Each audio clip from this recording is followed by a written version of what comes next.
พ่อแม่ที่ดีบ่เพียงแต่ให้กำเนิดลูกเท่านั้นแต่ต้องมีคุณธรรมดีมีความรักต่อลูกซึ่งผู้เป็นพ่อแม่ที่ดีควรปฏิบัติต่อลูกดังนี้ 1. เมื่อได้ลูกมาแล้วให้เบิ่งแย่งดูแลลูกบ่ทิ่มป้าทั้งเป็นแบบอย่างอันดีงามให้แก่ลูก 2.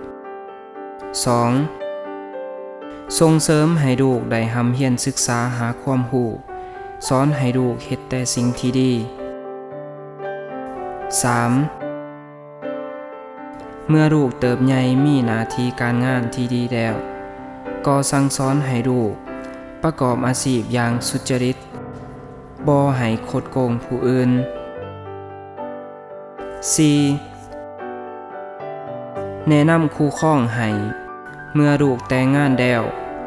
ก็สั่งสอนให้ลูกรักครอบครัวห้ามบ่ให้ลูกเฮ็ดความชั่วสอนให้ลูกเฮ็ดแต่ความดี 5. เมื่อถึงเวลาอันสมควรก็มอบทรัพย์สมบัติให้ลูกแต่ละคนตามความเหมาะสมถ้าพ่อแม่ปฏิบัติได้ดังนี้ถือว่าเป็นพ่อแม่ที่สมบูรณ์จะเฮ็ดให้ครอบครัวมีความสุข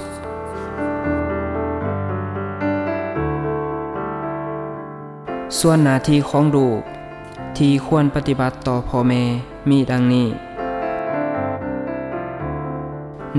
1. ปฏิบัติตนเองให้เป็นลูกที่ดี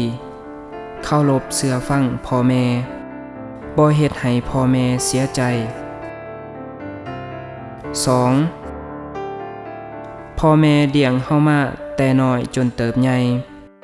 ให้ความรักเฮาเสมอมาเมื่อเฮาเติบใหญ่แล้ว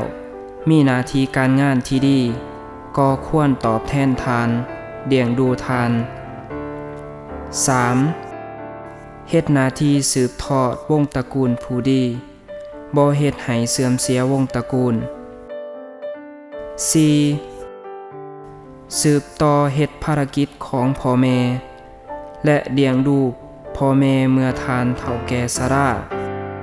ให้ทานมีความสุข 5. ปฏิบัติตนให้เป็นประโยชน์ต่อสังคมต่อวงตระกูลและประเทศชาติขอคิดจากปึ่มอานิสงส์แห่งธรรมให้เสียงโดยพระสิทธิพร อ.อัฏฐพิณ